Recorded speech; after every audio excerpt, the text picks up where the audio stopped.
Bonjour à toutes et à tous, c'est Rama, j'espère que vous allez bien, j'espère que vous avez apprécié la vidéo d'hier. Aujourd'hui, on va parler macro, politique, technologique, d'un point de vue fondamental de ce qu'on attend sur ce marché cryptographique.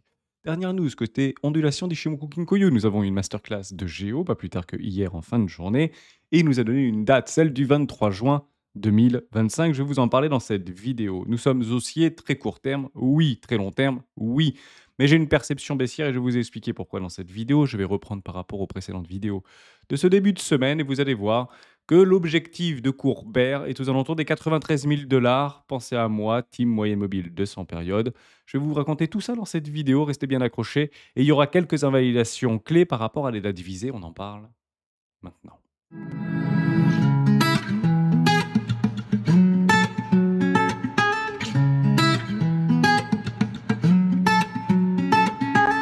Avant de commencer, je vous invite toujours à rejoindre le score des rois du marché. Vous trouverez dans la description à l'intérieur une documentation qui s'appelle la stratégie des 4 rois. N'hésitez pas à la télécharger, vous en imprégner, vous en inspirer pour vous aussi trouver votre propre style d'investissement, que ce soit sur le court, moyen, long terme, voire très long terme. J'utilise depuis plusieurs années, m'offre d'excellents résultats sur mes investissements cryptographiques comme marché traditionnel. Vous avez également l'accès, comme tous les jeudis, 15 heures, heure française.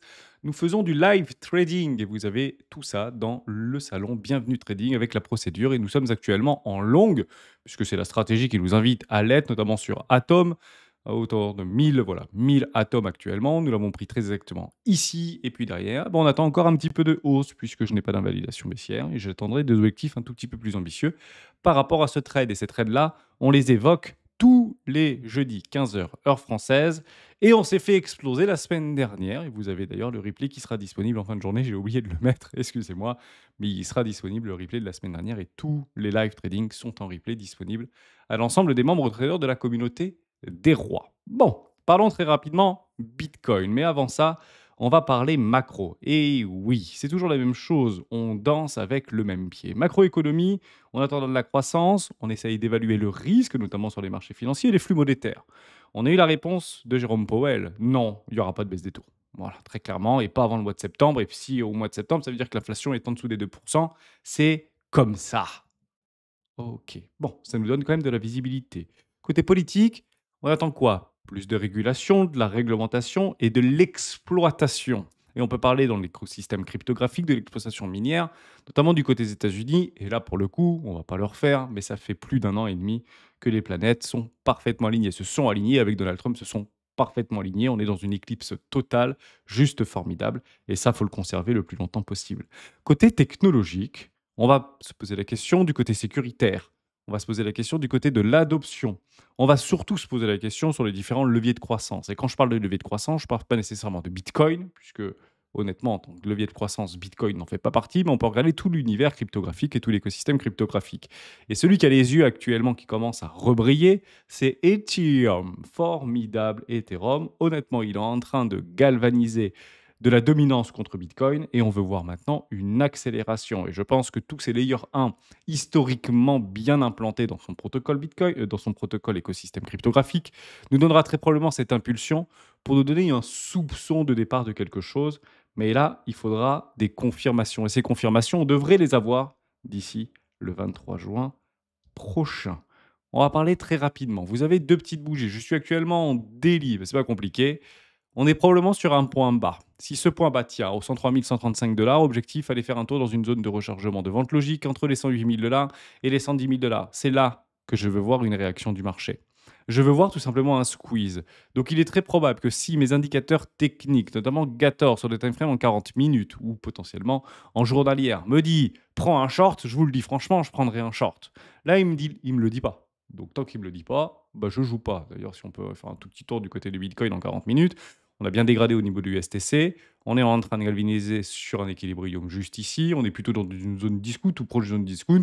L'objectif, c'est d'aller chercher les 108 000, 109 000 dollars. Et c'est là où il va falloir éventuellement prendre une décision pour savoir si ou non nos indicateurs techniques multi-time frame nous disent prends un short ou t'es dans le mauvais sens, ça va péter au nord. Et c'est exactement ce qu'on attend de voir ici, bien sûr. C'est un squeeze, mais actuellement, on est toujours dans un environnement plutôt d'une dynamique baissière très court terme, multi-time frame, ici 40 minutes, 4 heures, 3 heures. Si vous regardez le 3 heures, on est en dessous de la moyenne mobile de 100 périodes. En 4 heures, en 3 heures ici, bon, on est un petit peu entre deux eaux. Donc, Bah, la meilleure chose à faire la plupart du temps, c'est de strictement ne rien faire. On a quand même un objectif par rapport à ce M-top, vous avez 83% de chances de l'atteindre. C'est juste ici les 101 000 $. Et je pense que si on vient à casser les 103 000 $ ou recasser sous les 103 000 $, l'objectif s'ouvrira aux 93 000 $. 93. Je vais vous expliquer quelque chose de très simple. On travaille beaucoup sur des ratios de 1 pour 1. Je vais vous donner un ratio de 1 pour 1 exactement sur la ligne qu'on est actuellement, 105 000 $. Beaucoup ont un objectif aux alentours des 120 000 $ et c'est très, très bien. Honnêtement, je pense que c'est l'objectif que tout le monde a et c'est un objectif qui sera très probablement défendu. On ira très probablement le chercher. Il y a beaucoup de liquidités. On peut le regarder du côté de Decentrader. Ici, vous avez un pic, un cluster de liquidation de short ici aux alentours des 120 000 $. Et le prochain POC, ben, il est aux alentours des 93. Vous voyez cette petite amas ici bleue, bah, ce sont des nouveaux longues et les liquidations se trouvent aux alentours des 93 000 $. Mais prenons votre ratio de 1 pour 1. On va le descendre ici. Ça nous donne très exactement, voilà, 90 000 $ à peu près. Si on le reprend par rapport au POC de liquidité qui se trouve, me semble-t-il, à 108 000. Oh, on peut d'ailleurs le retracer, je pense. Est-ce que ça me le donne ici? Ah, et non, il est descendu. Donc, comme quoi, les vendeurs reprennent le momentum ici. Non, non, il faut bien le descendre aux alentours des 105 300 $. On reste sur notre ratio de 1 pour 1. Ça nous donne un objectif cible à 90 500 $. Et c'est la raison pour laquelle ne longuez pas, franchement, mais sûrement, le dip. Parce que ici, c'est un dip, et bah, c'est peut-être le seul dip qu'il y aura, et en tout cas, on l'espère. Si derrière, on va le casser, à mon avis, c'est pour continuer à descendre, et puis encore continuer à descendre pour aller chercher l'objectif final des vendeurs à découvert dans ce dernier déséquilibre de marché. Donc, je pourrais pas dire qu'on ne l'a pas dit, mais honnêtement, je veux voir de la hausse, et si je vois pas de hausse par rapport à un ralentissement de ce momentum actuellement haussier sur Bitcoin, je pense que l'objectif cible 90-93 000 $ sera atteint bien plus rapidement qu'on ne le pense. C'est ça qui est important à bien comprendre. Bon, maintenant que je vous ai dit ça, on va faire un petit tour du côté de Ishiburu Koyo, puisque Joe nous l'a montré hier. Je vais rester en daily actuellement. Oui, tout va bien dans le meilleur des mondes. Shiku au-dessus des prix. On est en train de glaner ici Tenkan Kinjun en daily. Si on vient à casser ça, bah, c'est pas compliqué, vous venez juste en dessous, on sera sous Tenkan, sous Kingjun, et au niveau de la Shiku, repasse en dessous des prix. Donc, à ce moment-là, très précisément, ça ouvre la voie à quoi? À une accélération baissière. Et cette accélération baissière, vous aurez deux points d'appui. Première, ici, SSA. Deuxième, plat de SSB, juste ici, 93 000 $. Et j'aurai ma trendline haussière. On travaille beaucoup sur les trendlines, les para-range, notamment haussiers. Et c'est clairement un point d'appui formidable d'aller se retrouver sur un POC de liquidité aux alentours des 93 000 $. Et on peut même faire un tout petit tour en dessous. On ne pourra pas dire que je ne l'ai pas dit. Maintenant, si on vient faire un nouveau plus haut, mais pas sur la bougie par rapport au all-time high, juste un nouveau plus haut par rapport à cette bougie d'hier, là, très exactement, les 106 900 $. À ce moment-là, ça ouvrira la porte à quoi? Ça ouvrira la porte à repasser au-dessus de tête canne, on peut avoir une clôture journalière, aller chercher notre zone de rechargement de vente logique, et c'est ici que je vais observer un squeeze, un fameux short squeeze, pour avoir une accélération. Mais moi, je peux shorter si mes indicateurs me le disent. Je ne dis pas qu'il faut le faire. Je dis juste que c'est un bon play si vos indicateurs techniques vous le disent. Et derrière, bah, éventuellement, je me fais exploser, on squeeze et on ira faire de nouvelles accélérations haussières. Ce qu'on veut tout simplement par rapport à ce marasme en daily, c'est qu'à partir du 23 juin, très exactement 2025, donc c'est pour bientôt, hein, d'ici une quinzaine de jours, qu'on ait fait un nouveau all-time high. Donc si en fait actuellement, on est toujours dans une dynamique haussière court terme, on est quand même sous le fait de cette dynamique baissière qu'on avait vécue précédemment. Donc, si on vient à partir du 23 juin faire un nouveau plus haut par rapport à ce plus haut ici, ou le nouveau plus haut du prochain nouveau plus haut, eh ben ça invaliderait ce billet baissier. C'est pour ça que le 23 juin est extrêmement important. Et vous comprenez bien que d'ici là, ben, on peut très bien s'éclater littéralement au sol, pour derrière repartir et nous faire ce qu'on appelle ici, si vous êtes héliotiste, une A, B et C plus ou moins profonde, avec des objectifs de cours 0,618, 1 et 1,618 potentiellement. Je pense que vous pourrez l'avoir comme ça, hein, de façon assez claire, pour dire ici, on a potentiellement le bottom, et je veux que si on est là, vous connaissez toujours l'histoire, moi je prendrai et je clôturerai mes shorts si j'en ai pris à ce moment-là, je veux qu'on soit baissier. Je ne veux pas qu'on soit haussier. Parce que si on est haussier à ce moment-là, on ira plus bas. C'est toujours la même chose. Donc, est-ce qu'actuellement, on est plutôt haussier, plutôt baissier dans une perception de fear and greed? Bon, actuellement, on est plutôt neutre. Donc, c'est quelque chose d'assez cohérent à observer. On est passé on est autour des 50%, 57%. Et il est vrai que dans une forme de fractale, on parle du fear and greed systématiquement dans des fluctuations haussières ou baissières. Ici, on était plutôt dans le fear. Ici, on vient dans l'extreme greed. Puis on repasse plutôt dans le fear. Ici, on repasse dans l'extreme greed. On parle dans l'extreme fear et on attend tout simplement d'aller chercher de l'extreme greed, tout simplement. Donc, je pense qu'on ira très probablement aller chercher l'extreme greed, d'aller chercher l'extreme fear. Mais ce qu'il faut comprendre par rapport à cette démonstration, c'est que si après le 23 juin, nous faisons un nouveau all-time high, alors, bah, c'est gagné. C'est gagné par rapport à quoi? Bah, pas de nouveau plus bas. En fait, on aura soit une correction pour avoir une expansion, soit une latéralisation. Ça, ce sont les ondulations d'Ishimoku Kinkoyo. Les objectifs et les prochains objectifs qu'on peut viser, c'est clairement ici aux alentours des 130 000 dollars. Et actuellement, vous le voyez comme moi. C'est assez fou de l'observer, mais c'est par un range, nous ne les changeons pas. Et vous l'avez exactement ici, c'est chirurgical quand même. Là, on est venu, mais effleurer à quelques pixels près cette trendline haussière. Si on vient à la casser, vous avez donc compris le play. Donc de préférence après le 23. C'est intéressant parce qu'on aura potentiellement une nouvelle fois une fenêtre de tir par rapport à un gamma squeeze sur les expirations des options du 27 juin prochain. Bah, on attend tout simplement une accélération assez violente. Voilà. Et là, ça mettra tout le monde d'accord. OK, on est haussier et on pourra repartir sur les objectifs plutôt court terme ici, moyen terme, puisqu'on est proche du dénouement final par rapport à notre cyclicité. C'est quand même de se retrouver ici à 230 000 dollars pour fin octobre, début novembre 2025. Donc si vous le regardez en prenant un petit peu de recul, ça fait quand même une sacrée parabole, hein. Je vous le dis en toute franchise. Donc oui, ça, c'est ce qu'il faut jouer. Maintenant qu'on est là, et que je vous dis ça, puisque dès qu'on dit qu'on est un petit peu baissier, qu'on met une vignette un peu bear, bah, en fait, vous avez le play. Prenez des stops plutôt larges, on se met exactement sur l'action de prix. Si vous vous mettez en dessous d'une invalidation baissière, vous le comprenez bien. Si on vient à casser les 73 000 dollars, honnêtement, on a le droit d'avoir peur. Pour être tout à fait franc avec vous, hein. On aura éventuellement des catalyseurs, des événements. Je sais pas, encore une phrase de Donald Trump, j'en ai pas la moindre idée. Mais regardons si oui ou non ce risque-récompense est intéressant. Ouais, le risque-récompense est plutôt intéressant. Je vais être tout à fait honnête avec vous. Donc on peut quand même le prendre. Maintenant que vous avez ça, vous allez retracer votre ratio de 1 pour 1. Et à quel moment on prendra des profits? Là où ça devrait un petit peu bloquer. Bah, ratio de 1 pour 1. Et de façon assez extraordinaire, on se retrouve aux alentours des 130, 137 000 dollars par rapport à cette trendline haussière. Tout simplement.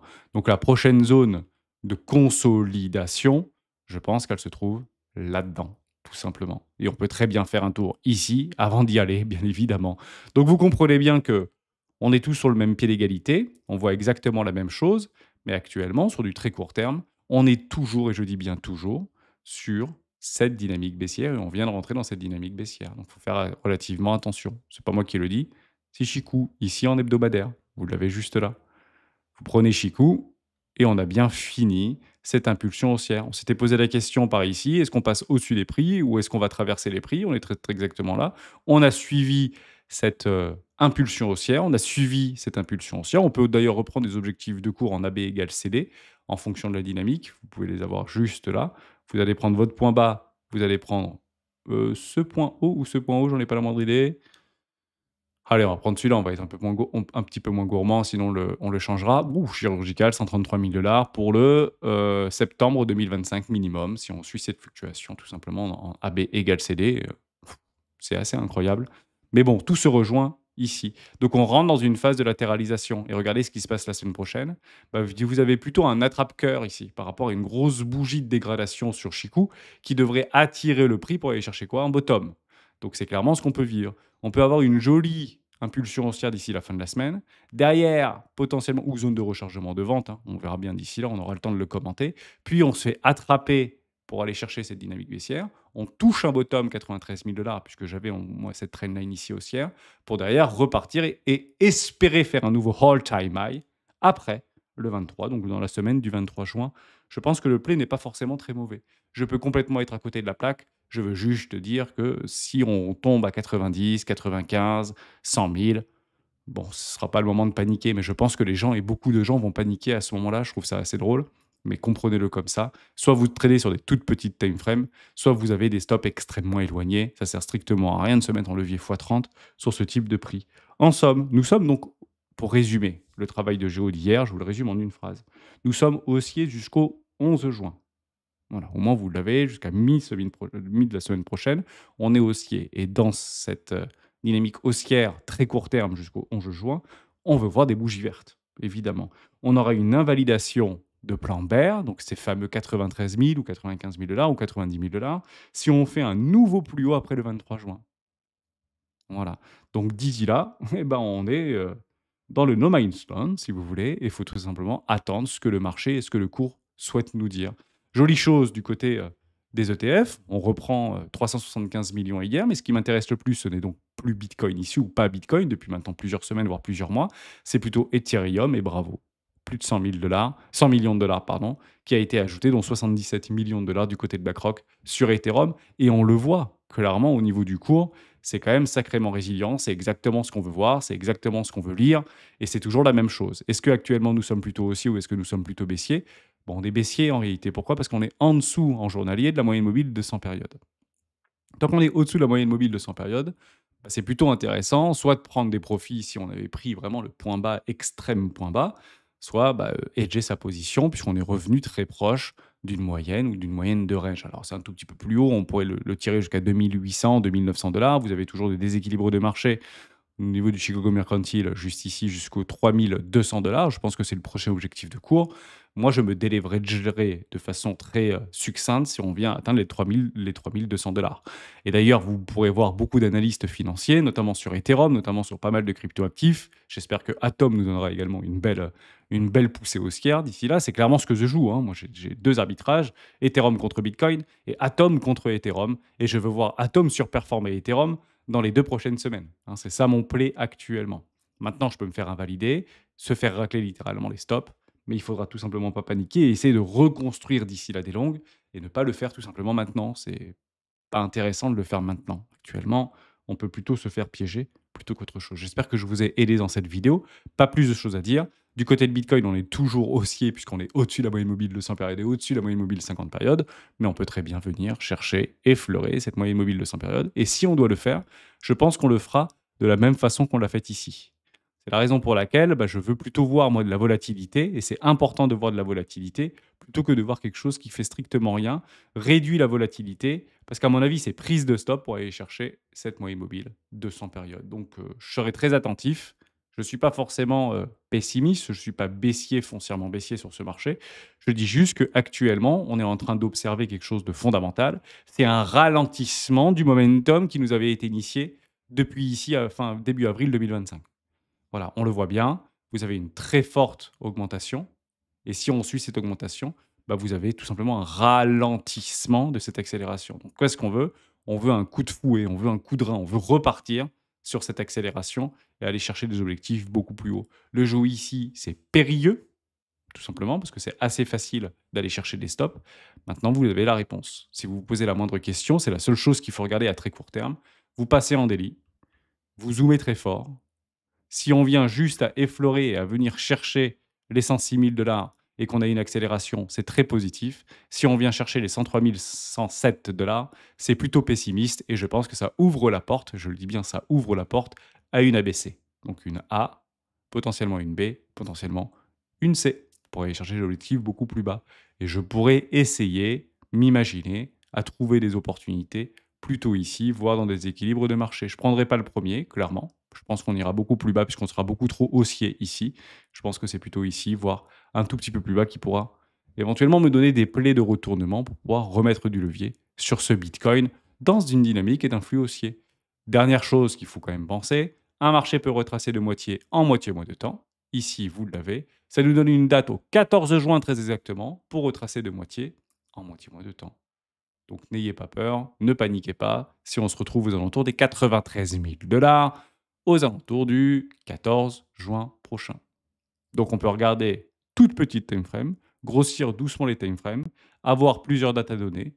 C'est haussier jusqu'à mi-semaine prochaine, derrière, en fonction de comment réagit le cours d'ici là. Est-ce que ça nous ouvrira la porte à une accélération haussière ou est-ce que ça nous ouvrira la porte à une dégradation un tout petit peu plus profonde?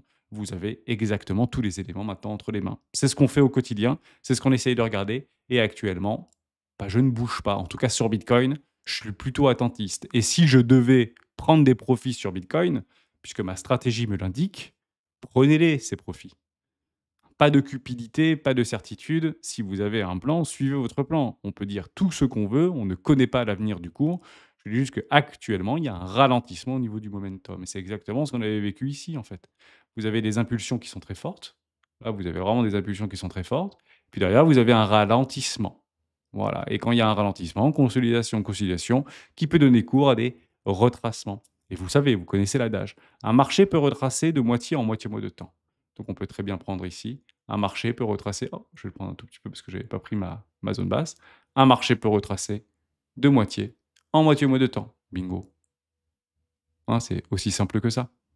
Merci de m'avoir suivi. On se retrouve demain dans une prochaine vidéo de Bitcoin.